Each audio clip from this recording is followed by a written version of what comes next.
Chapter 37. Interlude. Crossing the Boundary. It was almost midnight. Staying up late was simple enough for Harry. He just hadn't used the time-turner. Harry followed a tradition of timing his sleep cycle to make sure he was awake for when Christmas Eve turned into Christmas Day. Because, while he'd never been young enough to believe in Santa Claus, he'd once been young enough to doubt. It would have been nice if there had been a mysterious figure who'd entered your house in the night and brought you presents. A chill went down Harry's spine then, an intimation of something dreadful approaching. A creeping terror, a sense of doom. Harry sat bolt upright in bed. He looked at the window. "Professor Quirrell!" Harry shrieked very quietly. Professor Quirrell made a slight lifting gesture, and Harry's window seemed to fold into its frame. At once, a cold gust of winter blew into the room through the gap, along with a scant few flakes of snow from a sky spotted with grey night clouds amid the blackened stars. "Fear not, Mr. Potter," said the defence professor in a normal voice. "I have charmed your parents asleep. They shall not wake until I have departed." "No one's supposed to know where I am," said Harry, still keeping the shriek quiet. "Even owls are supposed to deliver my mail to Hogwarts, not here." Harry had agreed to that willingly. It would be silly if a Death Eater could win the whole war at any time just by owling him a magically triggered hand grenade. Professor Quirrell was grinning from where he stood in the backyard beyond the window. "Oh, I shouldn't worry, Mr. Potter. You are well protected against locating charms, and no blood purist is likely to think of consulting a phone book." His grin grew wider.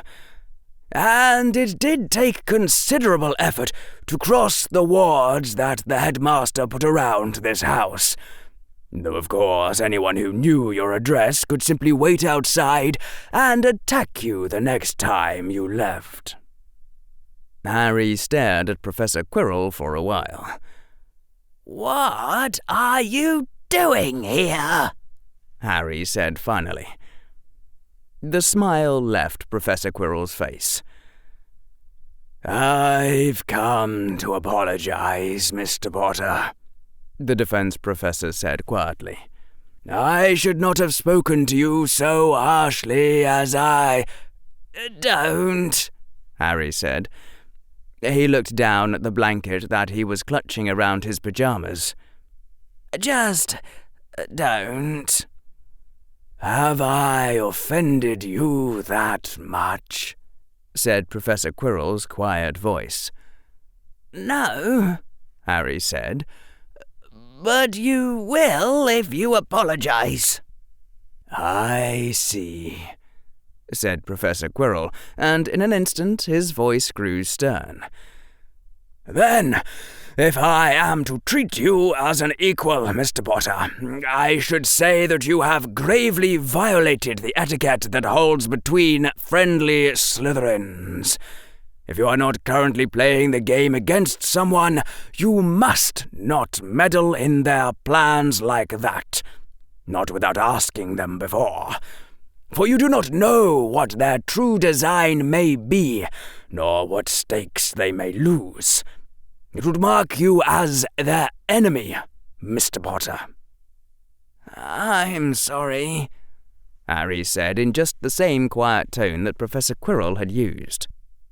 "Apology accepted," said Professor Quirrell. "But," Harry said, still quietly, "you and I really must speak further on politics at some point." Professor Quirrell sighed.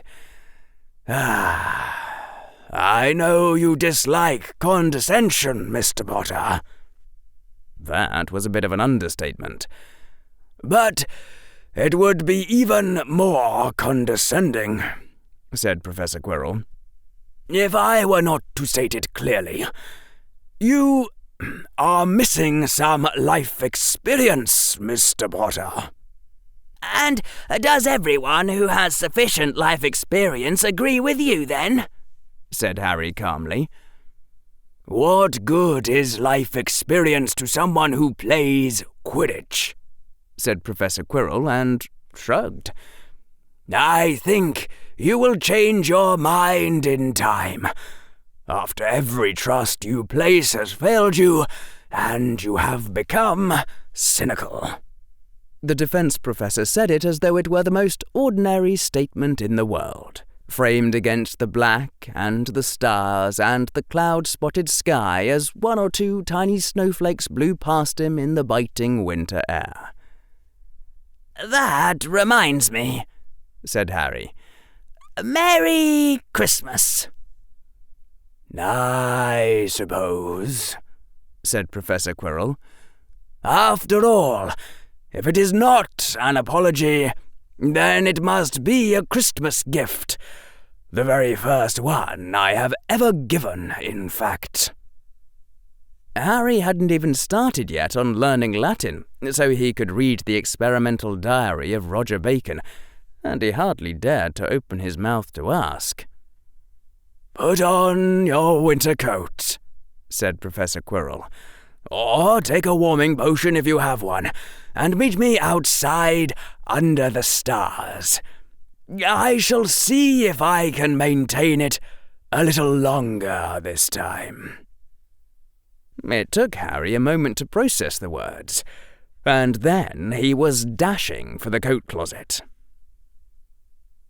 Professor Quirrell kept the spell of starlight going for more than an hour, though the defense professor's face grew strained and he had to sit down after a while. Harry protested only once, and was shushed. They crossed the boundary from Christmas Eve to Christmas Day within that timeless void where earthly rotations meant nothing. The one true, everlasting, silent night. And, just as promised, Harry's parents slept soundly all through it, until Harry was safely back in his room, and the defense professor had gone.